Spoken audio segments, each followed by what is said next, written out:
Thank you for downloading this episode of Folk on Foot. Before we start, I just wanted to share a brief message. If you like what we do, we really need your support to keep going. You can join our wonderful band of members and you'll get great rewards. These include access to our amazing Folk on Foot on film archive of hundreds of songs shot on location on our travels around the UK and Ireland. To sign up, just go to folkonfoot.com/supportus. You'll also get an ad-free version of all our episodes and an email postcard from me each time we go on a walk. If you just want the ad-free version, it'll cost you £3 a month, and you can get it through your Apple Podcast app or at folkonfoot.com/supportus. Finally, if you don't want to make a regular commitment but do want to show how much you love us, you can simply buy us a coffee. You can also do that at folkonfoot.com/supportus. Every penny we get goes back into making more episodes of Folk on Foot. So thank you and enjoy the walk. We're back in the Republic of Ireland and we've driven south from Dublin to County Wicklow, really rural area, and it's the beginning of June. You might be able to hear the cattle lowing in the background here. And we've come to meet the band Ranagri, to find the place where their name comes from and to hear about the ancient roots of their music.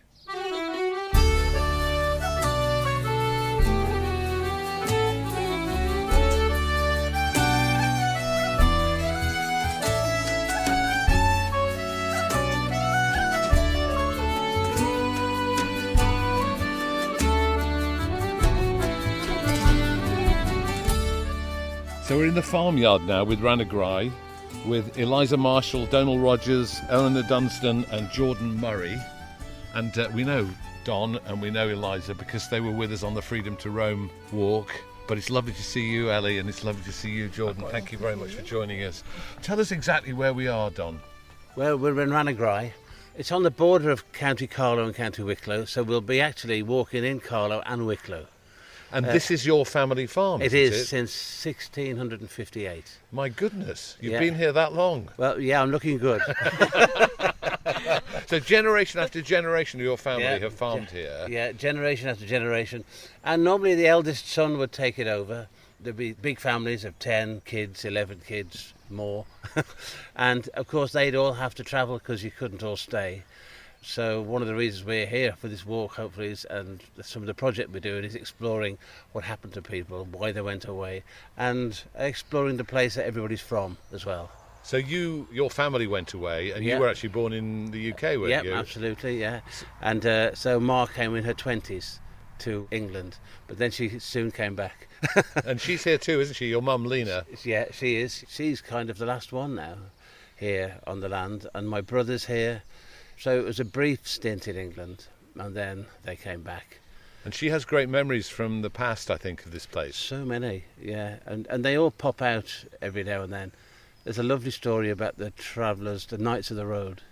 And they're the kind of homeless people who might have given up on life a little bit. She always talks about a headmaster. I don't know who the headmaster was, but you would just give up. And then they'd go travelling and they'd stop at each farm and sing a song and ask for a bed, and they'd sleep in the shed, in the barn.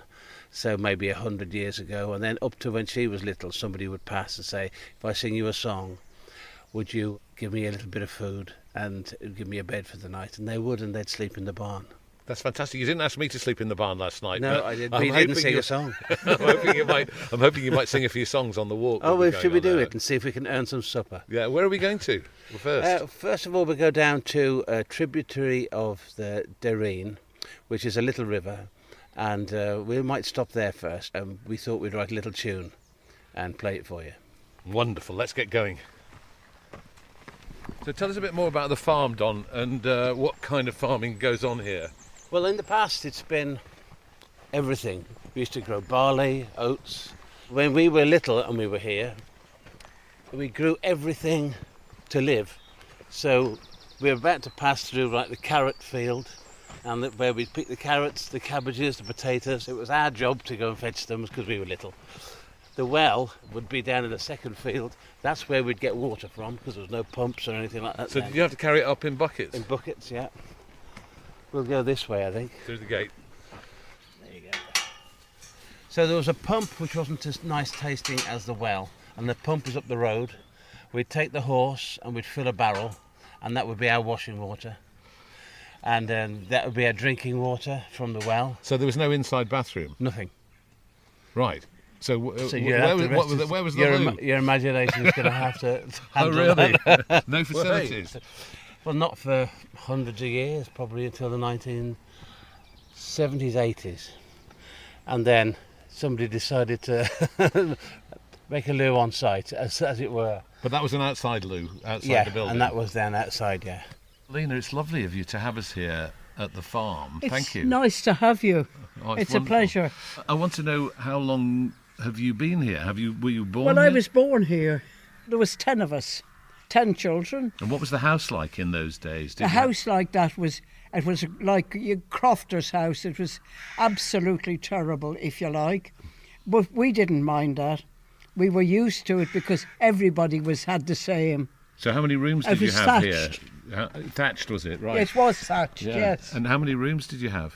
We only had the 3 rooms, like. I'm just wondering, with 10 of you in the 3 rooms, Yeah. where did you sleep? Well, there was press beds, wasn't there, in them days? Like wardrobes, up against the wall, secured. And then you could let them down at night, and then in the daytime you could shut the doors across. So that was how that was. So the beds folded up And against the wall? Yeah, they folded up, yes. And then we also had what they called settle beds. It's like a monk's bench. A monk's bench, just a It's hard... looked like that. Like sitting on like sleeping on a wooden it was, plank. and they always had them in the kitchen. Part of the daily stuff was then we'd go into the dairy with my gran and we'd start making the butter in the churn. So that was hand done? All hand done by me a lot of the time because she'd say, now turn that for a while. And how long was a while? It seemed to be an age, gosh, until butter started forming on the top, and then people used to like drinking the buttermilk and all that. Yes. In them days, we always had the big cast iron pots. My mother would buy a 10-stone bag of flour from the shops, and she would bake her own bread, always soda bread. She was brilliant. She would sit up at night, and by the time we got up in the morning, there would be like 4 big loaves of bread sitting on the dresser. Made on the cast iron range? Yeah. Oh, the range was the fire, an open fire. And of course we didn't have gas cookers then. In fact, we didn't have any electric. There was no electricity whatsoever. Did you have candles? We had candles and we had paraffin oil. Lena, did you ever help out on the farm? Did you work on the farm? Oh, I used to work. Any time I'd always help. You know, it was important to me. And I would get up with my father at about 5 in the morning, and I would follow him down the fields and watch the tracks in the dew of the grass. He'd always say it's too early, but I would always like to go. And as time went on and I'd be coming from school, I'd always go and help my auntie. Yeah, I'd always go and milk the cows or feed a calf or hens and chickens or whatever. The chickens were local, very local, so we'd have them ourselves. And the eggs we'd be able to pick. There were little woods at the back, and we'd be able to find like 14 eggs a day, 20 eggs a day, and so that would be. Everything was very on site, and we'd probably have, especially at harvest time, about 7, 8, 9 farmers join us, because we would take it in turns to help each other's farm during the harvesting, and then we'd feed them all. So my mother would have like a zillion farmers all around the table. What did she feed them? Bacon and cabbage and potatoes. That was a staple diet. Almost every day. And I have to say, Don, that you very kindly cooked us some bacon, cabbage and potatoes last night, which was absolutely delicious. Oh, good. I'm glad to hear it. But I felt we were joining the tradition of the farm. It was, yeah. I mean, and we cooked the cabbage in the bacon water, which was an old thing that people used to do in the cauldrons on top of the fire. This should be a cookery programme, shouldn't it? Yeah. And then they'd get the big heads of cabbage and they'd stuff it around the bacon, and then the cabbage tasted amazing. We had the horse and the cart, and then the lads used to plough. Harvest time, that was when all the oats and that was brought in and make big pits, and then they'd bring in the big thrashing engines. Yeah, yes. And every one of the farmers from around, we'd have over 20 people working, and every one of them would be fed all day. They'd come about 10 o'clock, and then they'd be working, and they'd fill all the sacks. In them days we had to hire out the sacks to catch the oats. We'd play then till 12 or 1 at night in the chaff, all the kids. It was all very, very happy and very jolly. So you were making a mess with the chaff, were you? Yeah, absolutely. Yeah. Having a party in the chaff. Yeah, very much. So, lots of bacon, big hams. Everybody was, looked after. Was it a hard life, though? I mean, I can imagine that in the winter it could be quite tough. Yes, it must have been, especially in the winters. And with no kind of heating in the house, except for one fire, you find people are around the fire quite a bit, getting as close as they can. And then they'd start singing songs, because there was no TV, and there was no radio. Everything was in-house, feeding, working, living, and entertainment-wise. But we'd sing songs ourselves, me and my brother Tony especially. Because he's a musician as well, He isn't is. There's 5 of us, and 3 of us are musicians. Alex teaches sound technology down in the south of England. Tony's a piano player, Hammond player in the Charlatans band. And when we were little kids, we'd just sing Irish folk songs. And Tony comes back to the farm still, doesn't he? Oh, he goes he on lives- tour with the Charlatans and then comes back and lives here. Yeah, he does. He does that. He tours, and then he I think he prefers his tractor to anything else. He loves it. And the tractor was Chris de Burgh's tractor. Oh, really? The red tractor in red. It's a musical tractor. It is, yeah.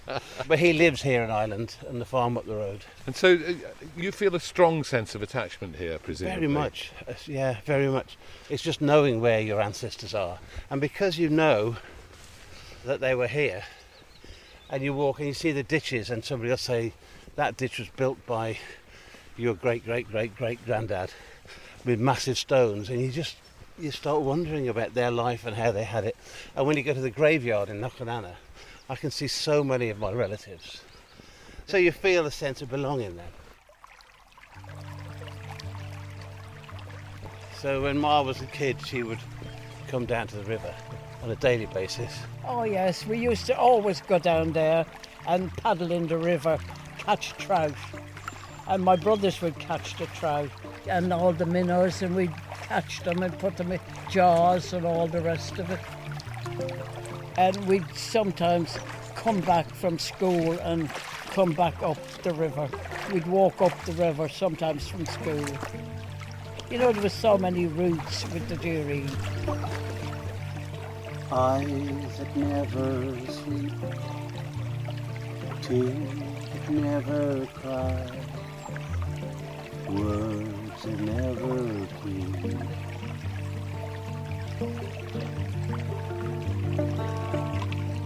Eyes that never sleep, tears that never cry, words that never keep. My father died when I was 10, unfortunately. It was in the springtime of the year, in 1947. He seemed to have a bad cold, and then it developed into pneumonia. The doctor came and gave him an injection, and he just turned over and died. Just like that. What a terrible shock for you when you were just 10. It was a terrible shock for everybody around, for us, for the children, for everyone. It never left my mother anyway. The shock didn't. Eyes that never sleep, tears that never cry, words that never keep. She had to carry on. It was a case of having to, on her own. It was unbelievably tough. Eyes that never sleep, tears that never cry, words that never keep.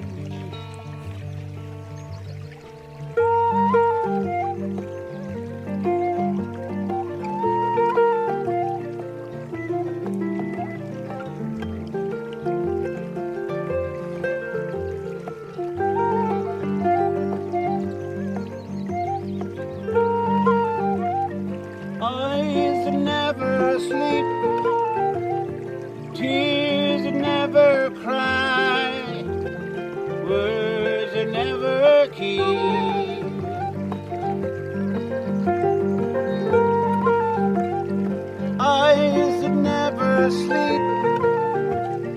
Tears that never cry.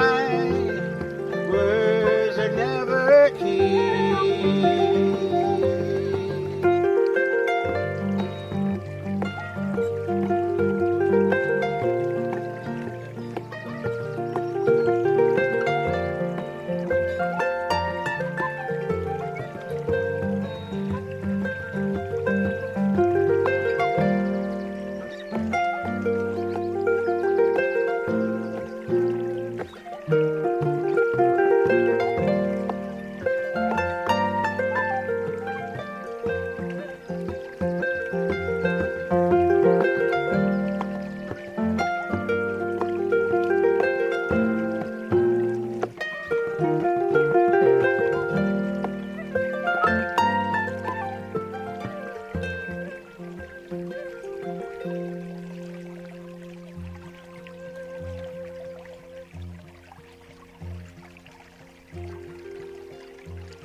That sounded fantastic, and I have to say, for an instrumental, it had a lot of singing in it.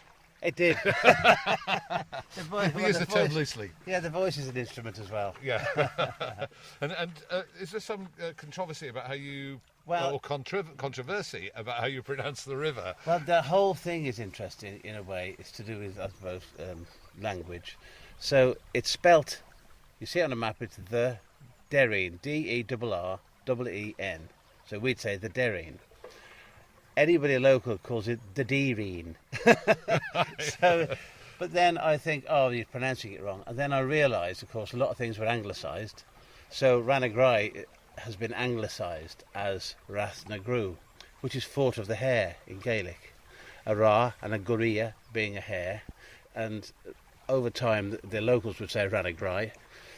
The English came over when they said they just spelt everything in an English way. We're going up to a place called Rathbane, and it's actually Rathbone, and Bone would probably be B-A fodder N, and an A fodder is an O sound, so it'd be Rathbone. Everybody around here says Rathbone, but on the map, if you read it, because it's been anglicised, it's Rathbane. So you have to. So everything is kind of up for grabs, really. And language is very political, isn't it? So language is, yeah. About the incomers and the people who are here already, indigenous people and so on, tussling over their language. Totally. So much so that they used to build hedge schools, hadn't they, so they could teach. So up on my brother's farm, Tony, there was a hedge school. You can still see the remnants of it, where it was illegal to teach the kids either in Gaelic or at all, because it was years ago. And they used to build hedges so that people could hold classrooms in the fields, surrounded by hedges. So language and was talk obviously, Gaelic there, yeah, as a sign of kind of defiance. Yes. Yeah. So it's very kind of language is obviously very important to a lot of people. So, yeah. So let's go on, because there's politics in the next song, I think, isn't there? Yes, there is a little bit, just a little bit. But we're all friends now. Yeah. I just want to make it clear here that people are sacrificing themselves for their art here, and that Ellie is carrying a harp, because wherever Eliza and Don are, there has to be a harp. Last time we had to lift the concert harp for Catherine Finch up the Malvern Hills. Now, Ellie, it's not quite a concert harp, is it? What is it? Not quite. So this is a clarisac or a lever harp. So I can't complain quite as much. Well, you can complain a bit, because it's not quite heavy. It's on your shoulder, isn't it? It is, yeah. Do you normally take it for a walk? Not this far, usually, no. I've normally shoved it in the back of a car by now. So. Well, it's very kind of you to do it, and I have to say I'm available for carrying duties. Thank you very much. Should you get tired. That's noted, that, thank you. And Eliza, you've got several flutes as usual. There's never less than, say, 10, are there? Something like that, actually, Matthew. Yeah, I mean, I'm just greedy. Look, I've got this amazing harp to compete with again. So I've just. You've got a big cylinder on your back. Yeah, it's an amazing. You've got a bass case. flute in there, or I've got something. my bass flute, and I've got lots of whistles and Indian bansuris and things, and my flute. So. What have you got, Jordan? I've just got the one drum with me today, just a Baron. Travelling light. Yeah, for once. It doesn't happen often. Normally I've got the most stuff, but. So you decided against bringing the whole kit? Yeah, it was. Have you got a gong and a? Basically, we've got an orchestral bass drum on stage these days, so it's normally. And a dulcimer. Do you play the dulcimer? Yeah, the dulcimer. We're starting to write that in with some of the new material that we're working on. So it's just a nice little kind of colour that we're trying to bring in. And Don, you've got the guitar. Well, no, Jordan's just stolen it. No, I should carry that. Yeah, Jordan's my roadie. Yeah, just a guitar and a bouzouki now. We're kind of layering that into some of the new writing as well. Eliza, I want to hear a bit about the history of Ranagri, the band. Not the history of Ranagri, the place, which Don's been telling us about, but how did the band come into being? So Don and I had spoken for years about our love of folk music. We're all from very different kind of musical backgrounds, I suppose. I was classically trained. The original harpist and baron player that we started the band with, Jean Kelly from Cork, was also classically trained. Don comes from a very sort of bluesy indie background, but we really wanted to bring all of these kind of flavours together, I suppose, into our love of folk music that we all grew up with. So it was about 10 years ago, we just started, we thought, right, we'll get together, we'll just write and we'll see what comes out. And it's really interesting being here with you, because often we're described as an Irish Anglo band. And I think sometimes that's almost confusing for people, because they think, oh, an Irish band, that of course means traditional Irish music. And actually it's more of the Irish, it's this land, it's where we are. That's the context of the Irish heritage and influence, I suppose. And yes, we love Irish music and we bring that flavour, but we also bring a lot of those other colours, indie, folk from all over the world. I love African music.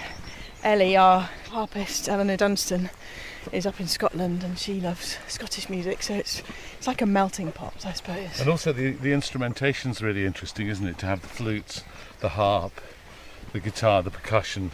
It's the different colours that you bring to the music. Yeah, totally. And do you know what's lovely? And I'm sure you've seen this with other bands over the ages, as you sort of morph and change and different people come and go, what I love about that is that people bring their own flavour and their own input, and that to me is really important because it's so lovely to allow people that freedom. So for example, Jordan plays the dulcimer, and he also plays the concert bass drum, and he plays kit and frame drum. So suddenly Ranagri of 10 years ago has got a whole load of new kind of spices, I suppose, that you can add to the cauldron, and that's really exciting. And as writers, it's a lovely opportunity, I guess, to expand the sounds, which is what we've been doing in this year and for our new album. So.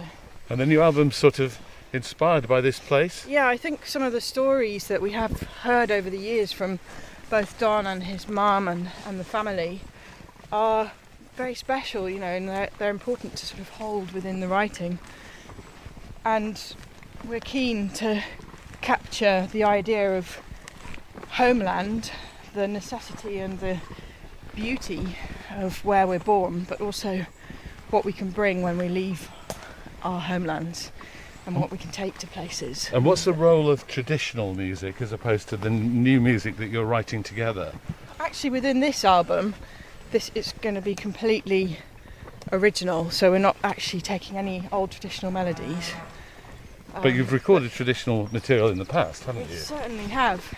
We've recorded 2 traditional albums, actually, and they are only traditional tracks that we've kind of ripped apart and then put back into a Ranagri box, and that's really good fun, actually, and really lovely, because then you can go and search the stories from elsewhere and from other people, and also looking at other people's interpretations of particular songs and seeing how we want to interpret them and what colours we want to bring. Now Don's seeing off another cow. he is. I'm just looking at the cattle there, so we have to weave our way through. They're lying in the middle of the path, Yeah, aren't we'll they? probably go around them and not stick to the path. Yeah, I think you're right. Discretion is the better part of valour. It Because is. they've got calves, haven't they? They've got little ones, and they'll be quite protective. Bessie, don't think about it. Now, Bessie's the dog, yes? Yeah, Bessie's little, who likes to tease the cattle. Where are we going? Little tiny hut down here, tiny ruin. There are several different ruins on this farm, but this one... So this is a little dwelling, an old dwelling, where some Gibbonses lived. Gibbonses is our kind of original family name, and my mother's maiden name, but they departed because of TB, and it kind of wiped them all out, and then the farm took this over and burnt the cottages out, because that's what they used to do, burn them out to kind of kill the disease. Whether that kills disease, I don't know, but that's what they would do a long time ago. So it's left the stone walls Yeah. standing, but no windows, and a corrugated iron rusting roof. Absolutely, and that's more the dwelling with little windows. You can just about see where an old window would be again. But in here, it's nice and dry. So we thought maybe it might be somewhere to do a little tune. That would be great. The song we're going to do is Follow Me Up to Carlow, and Fiach McHugh O'Byrne was like a warrior in 1580, and the British were here, Black Fitzwilliam and Lord Grey, and there's a famous battle where Fiach McHugh O'Byrne ran down the mountain and basically won the battle. And they didn't win many battles.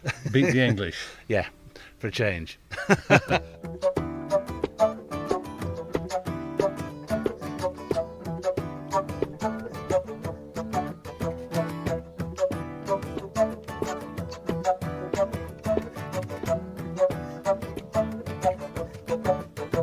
If McHale your face, moving over the old disgrace, the Black Fitzwilliam stormed your place, drove you to the found.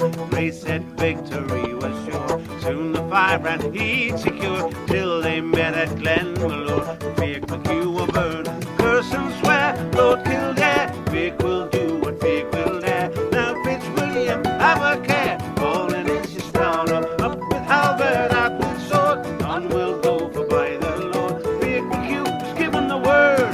Follow me up to Carlow.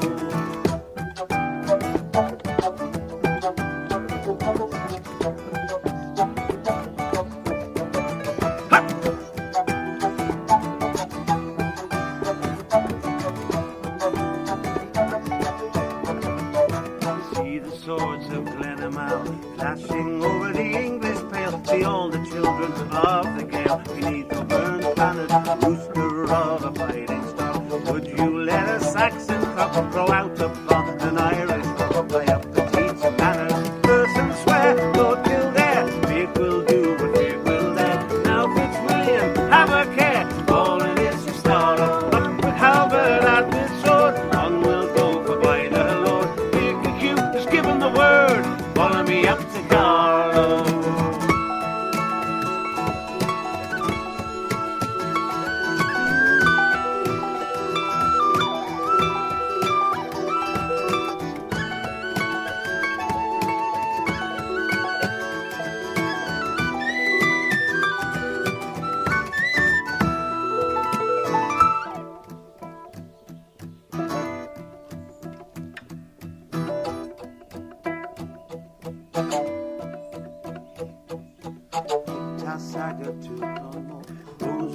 stream of Saxon go, great as Rory O'Go, ascending loose to Hades, white as sick, grey as fled. Now for Black Fitzwilliam's head, send him over, dripping red, to Liza and her lady.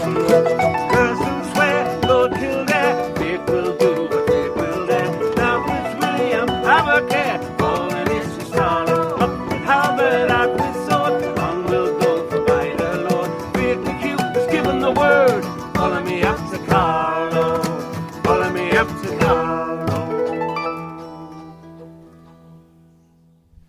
That was wonderful, thank you very much. Have you ever played here before, Don? Never. No. It's lovely to bring a bit of music back to the little old houses.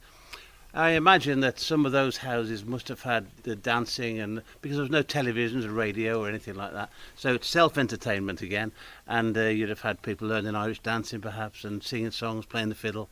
So it's actually nice to bring a bit of music back and evoke some of the old ghosts perhaps. You want them telling stories too, presumably. Ghost stories would have been told around the fire, wouldn't they? Oh gosh, they would, yeah, and to frighten the kids, and probably to keep the kids in line as well. We do a song we won't do today called The Bogeyman, but we were always told to be scared of the Bogeyman. And our story is more about Donald Trump than anything else. Well, that's scary. Yeah, we kind of tried to mix a bit of politics in with humour and storytelling and that. And some of the stories around the fire that we had when we were younger, about the Banshee and about Black Shuck the dog and the Lady of the Bog, who apparently fell into the bog on her way back from Mass, all dressed in black with a black handbag, and now she's seen with a white handbag, all dressed in white on the bog. Transformation. Yes, but it's a strange one. I think when you get to about 10 years of age, you go, that can't be right. When I was much younger, all the people would come storytelling all night. There was all the old gossip and the stories, and you could go back years and years, and all the ghost stories, how so-and-so had returned or something. So somebody had come back from the dead? Yeah, that's right, all the time. And did you used to sit round the range Yeah. and listen to them tell the stories? Listen to them all night. Or we would sometimes go down the road to a man down the road, brilliant at telling stories. We'd be terrified coming home because he used to say, just down there was big hounds or something sitting at a coffin, and we'd walk back home backwards in case that we were something was coming. So Jordan, is this your first visit to Ranagri? It is actually, yeah. It's we've heard like so many stories from Don and Eliza actually, and quite a lot of the tracks in the sets that we do live have reference to this place. So it's actually so nice to actually come here and put a place to the stories. Yeah, so how does it feel to play here, to play some of the songs here? It's amazing actually because there's so much history here already, and then as a band as well we have a lot of time before myself and Ellie joined, so it's kind of nice to kind of play all these songs that we're kind of bringing them back to the place that they're meant to be almost. It feels a bit like a pilgrimage. Yeah.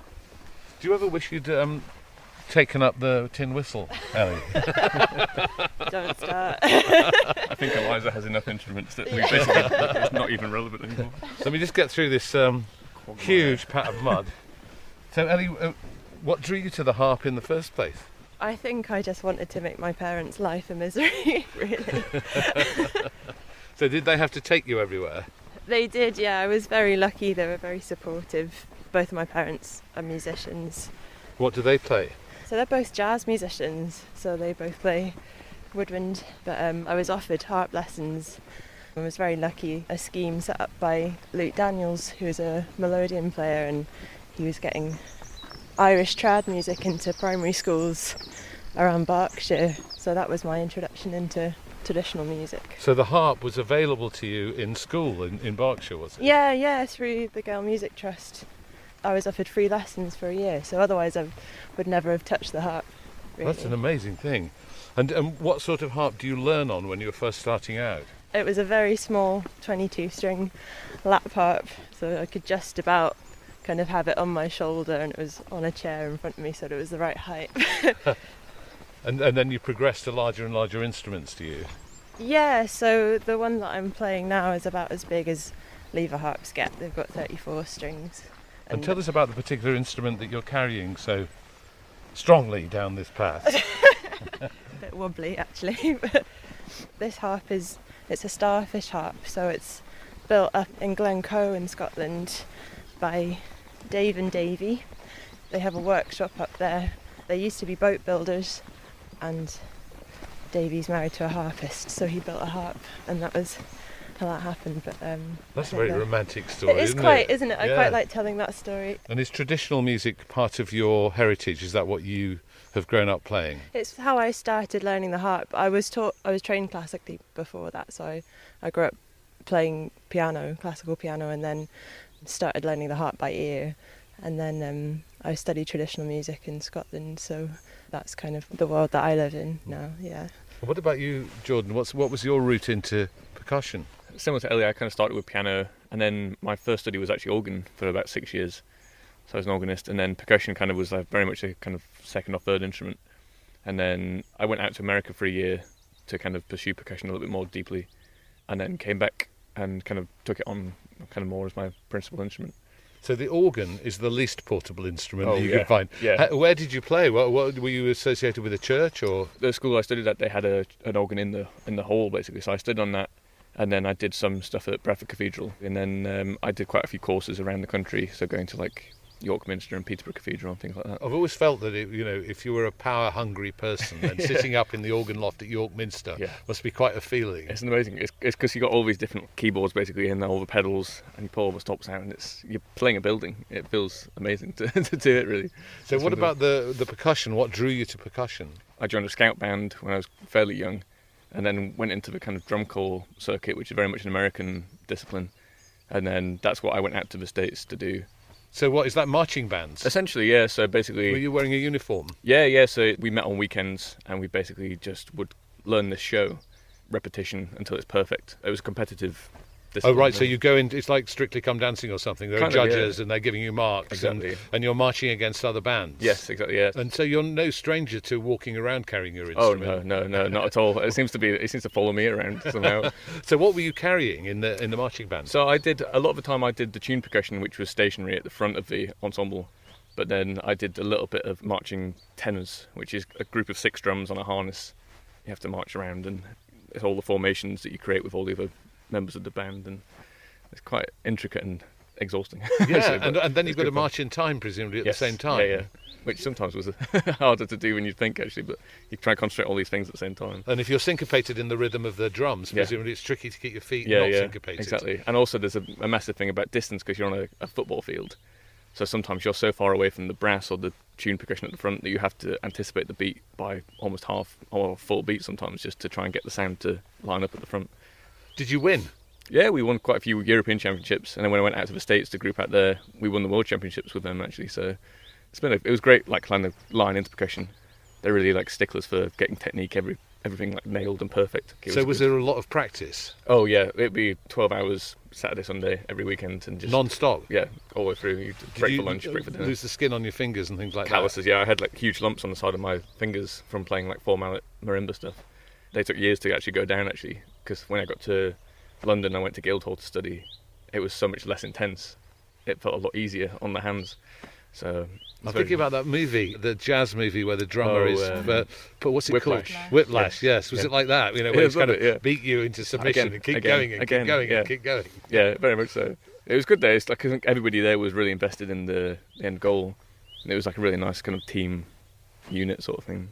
And I think you've just finished with Eliza being part of the onstage band at the Royal Opera House for the ballet Winter's Tale. Yes, yeah. That must have been amazing. Oh, it's fantastic. And again, Eliza thankfully gave me a heads up before the run started that they wanted the dulcimer to move around.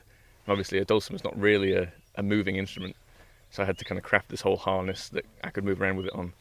And I think the drum corps training kind of came in handy with that a little bit. But yeah, it's fantastic because we were on stage with all the ballet dancers in costume again. In costume, yeah. It's amazing to see the ballet from the opposite side to most people. Yeah. And to see it up close like that, and to see the way the dancers' bodies work must have been so revealing. It showed you how rigorous their kind of schedule was when they were all kind of injured during the process, and like they're all kind of just marking through the rehearsals so that they could get the performances to be like 100%. it seems very intense for them. It kind of makes what we do almost seem easy. But it sounds like there's a sort of parallel between the way they push themselves and the way you were pushed when you were doing the marching bands. Yeah, it seems to be a kind of just repeat until it's Physical. perfect. Yeah. Yeah. Yeah, very much so. So listen, we're getting left behind. So Well, let's move on, because we've got to behind catch this Don bubble. and Eliza up. We're going through an absolute quagmire here. I think somebody's driven a tractor through the bog, and if you went into it, your wellies would definitely get wet and squelch, and we have to just climb. It's like the sort of surface of the moon here, so we have to get through this muddy bit to catch them up. So we've climbed over a little ditch now and into a group of pine trees. Yeah, There's a carpet of pine cones and pine needles and moss underfoot, and we're inside the canopy of the trees. It's really It's atmospheric lovely. in here, isn't it? Yeah, it's one of my favourite places. It looks like an alien landscape at the bottom in some parts of the year. The grass grows in these kind of strange alien shapes. I don't know why. And the river, the Derreen tributary, it's bigger down there, but there's a swamp on the way, so it's better not to go through it probably with a harp. Yeah. But I think it was planted, this tree, by a man called Jimmy Goss, who was kind of a neighbour, an old family relative. And he planted this whole wood.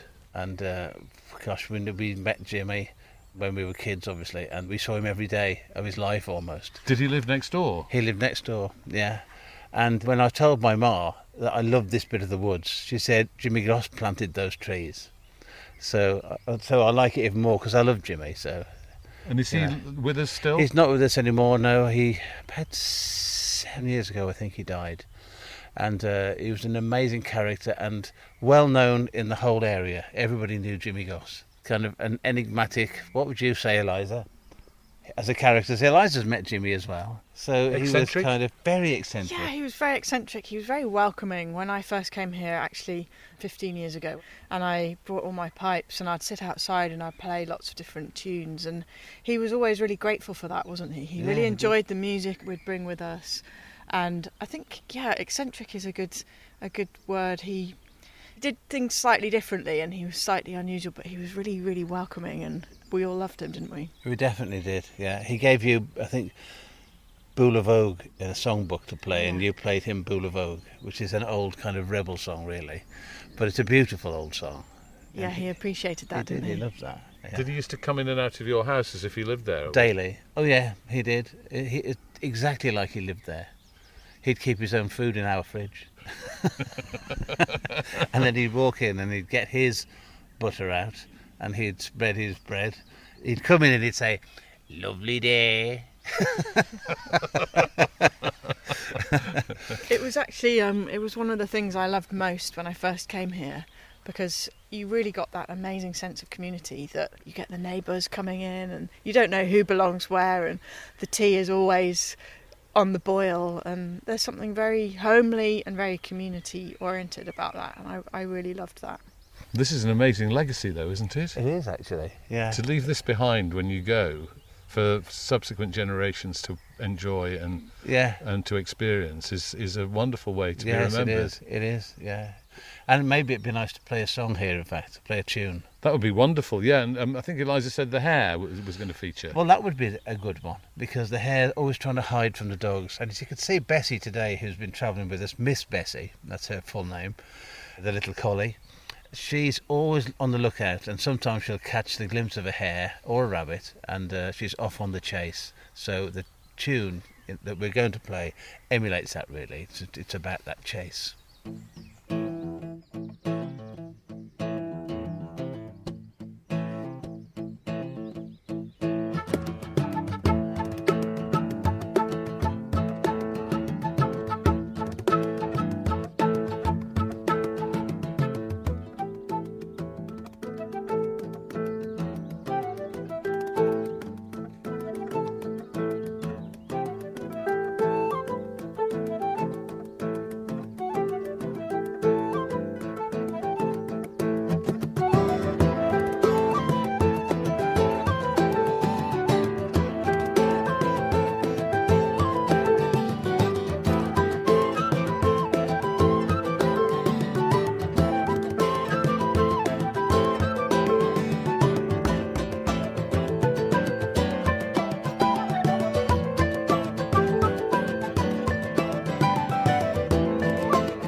There was lots of hares, lots of rabbits, and the hares were absolutely beautiful. And did you see the hares boxing? Yes, we did, yeah. They played up on their hind legs, yeah. It's an amazing sight, isn't it? It is, it's brilliant, yeah. But we don't see a lot of them now. And the cuckoo used to come, but the corncrake was so important. The corncrake was always in the meadows. We'd always used to be chasing along in the meadow after the corncrake, but now there are no corncrakes.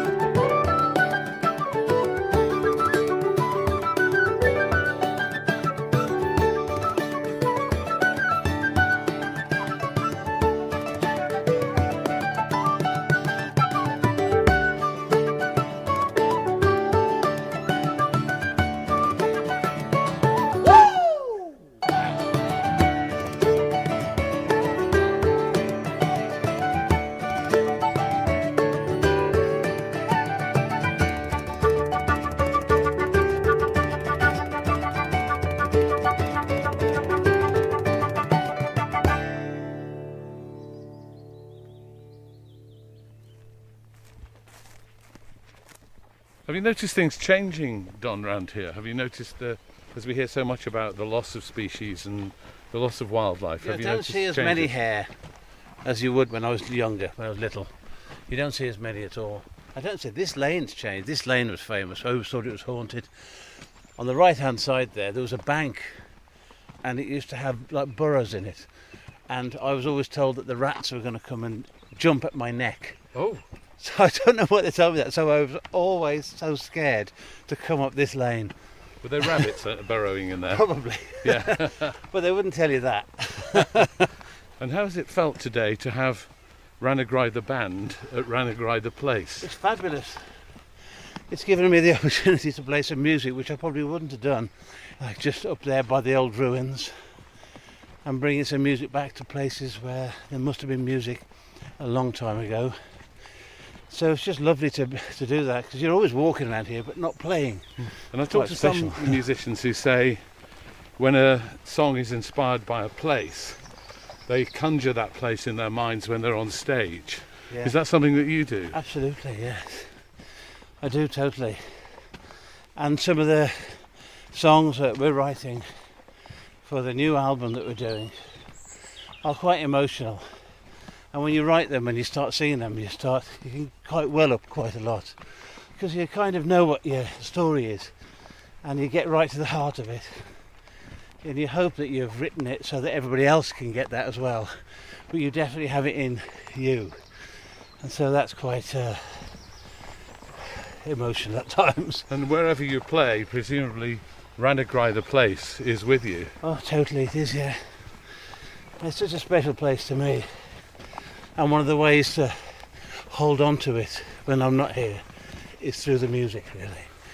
You take the smell with you as well, because there's a good smell of cows here, isn't there? There is at this time of the year. It's fantastic. Yeah. So we're just a bit out of breath because we're going up the hill towards the farmhouse. We're going to head towards a building behind the farmhouse. Yes. What is that building? It's the site of the original house that the family moved to from who knows where in about 1658. And there's still a ruined house there. There is. So I don't know what the original one would have looked at back there, but my great-great-grandfather built this house. I think it was a replacement. Let's see what stories it might tell us.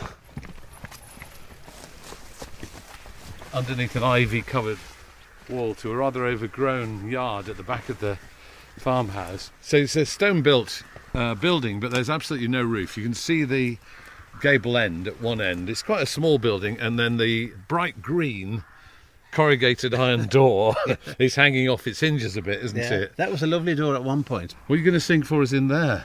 Well, I used to, when I was a child, I would come here, and the lady there, Jimmy Goss's mum, this was Jimmy Goss's house, she said, "Would you like a feed of potatoes?" And I'd love that. and she'd have the old cauldron over her fire, and she'd feed me. And I remember just liking the atmosphere in there. And of course, they've all gone now, but the shell is there, and so I don't know. It brings lots of memories. But the song, perhaps, is to do with there was 10 people in each family at least, and they'd all have to travel somewhere to find work, and they'd all promised to come back, but a lot of them didn't. So they'd write back and they'd say, if you see Jimmy, will you say hello to him? If you see so and so, say hello. And some of those people, in their minds, although they were coming back, they would, because they didn't, the people that they were writing to would never age. So they were the kind of the people, they're the ghosts who they'd always love and always write to and always imagine would be that kind of the person that they left, even 50 years later, of course, which wouldn't be the truth. So the song is called Say Hello, and it's to do with writing that letter, promising that you'll come back home to see your ma, to see your brothers and sisters, but maybe never earning enough to get back, always trying to, it's hand to mouth, isn't it? And we also mention in the song the pioneers.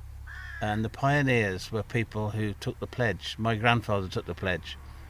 And the pledge was you take the pledge, and it's a little pin, and we have it in the house. I had it in my hand this morning. You mean the pledge of abstinence? Abstinence, Not yeah, drinking? Not drinking at all. Right. And so my grandfather wouldn't let an alcoholic drink over the step of the house, and he proudly wore his pin. And it's just nice to mention them, because they did such a lot. And there was such a lot of, I suppose, people who turned to drink when times were hard and times were bad in England, and that's one of the reasons they never got back to Ireland as well, to see home. The navigators who kind of built the roads in England. Yeah, absolutely. So, and in the whole album, we're trying to focus on some of these groups of people and the things they did. The pioneers part of it, the navvies part of it, and the people who never got a chance to come home. And we're going in through the nettles here, and nature is reclaiming the building, isn't it? I mean, because the nettles and the weeds are growing up all round it. It certainly is. But if we go in, we might find the musicians assembled, I think. Yeah, hopefully. Hopefully they'll put the kettle on.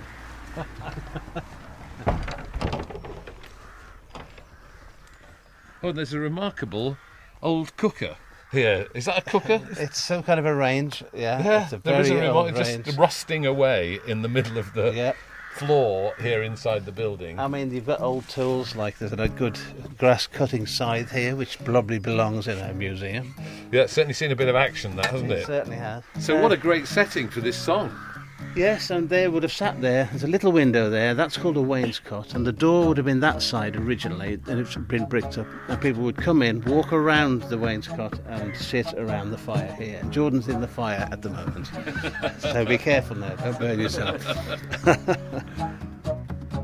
Hey Johnny, you got the stones but got no money.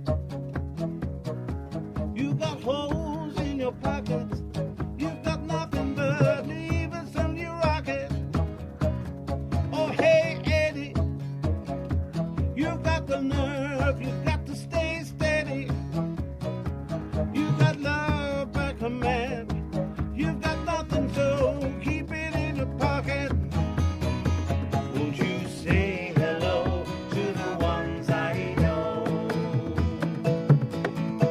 To the folks I love who won't grow old. To the pioneers working through the years. Will you say a prayer and say hello?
a lot of them emigrated to America. There was 8 before me, uncles, and they went to America. So there must have been a lot of saying goodbye to people at all that the time. And of course, in them days, they had to take them to the train with the horse and cart. I've still got letters from my aunt in America, where she went on the train and went over to America and always intended coming back, but never made it. And she used to write and say what She'd was write, going on, did she? Yeah, how is everybody, and hope you're all well, and that sort of thing, you know. And one day she said, I'm hoping to come back.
folks I love who won't grow old, to the pioneers working through the years. Would you say a prayer and say hello? That was absolutely fantastic, and accompanied by the rooks who were going in the background there. But thank you, so atmospheric here in this old building. Thank you so much for spending the day with us. Thank you for the walk, thank you for the music, thank you for all your stories and your hospitality. It's been amazing. Thank you. Thank you for your time. Thank you for everything.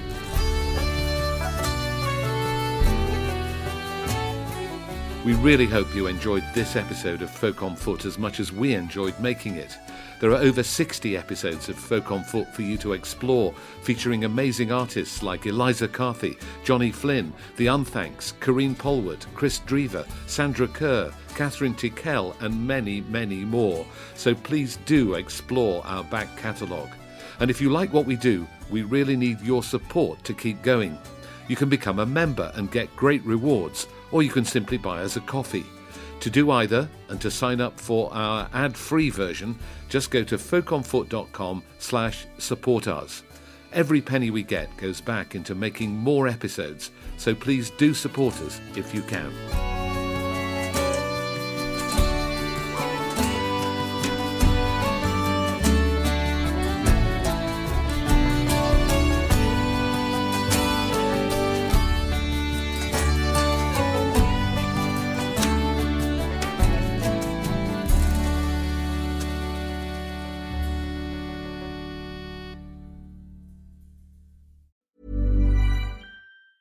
To make switching to the new Boost Mobile risk-free, we're offering a 30-day money-back guarantee. So why wouldn't you switch from Verizon or T-Mobile? Because you have nothing to lose. Boost Mobile is offering a 30-day money-back guarantee. No, I asked why wouldn't you switch from Verizon or T-Mobile? Oh. Wouldn't. Because you love wasting money as a way to punish yourself because your mother never showed you enough love as a child? Whoa. Easy there. Yeah. Applies to online activations. Requires port-in and auto-pay. Customers activating in stores may be charged non-refundable activation fees.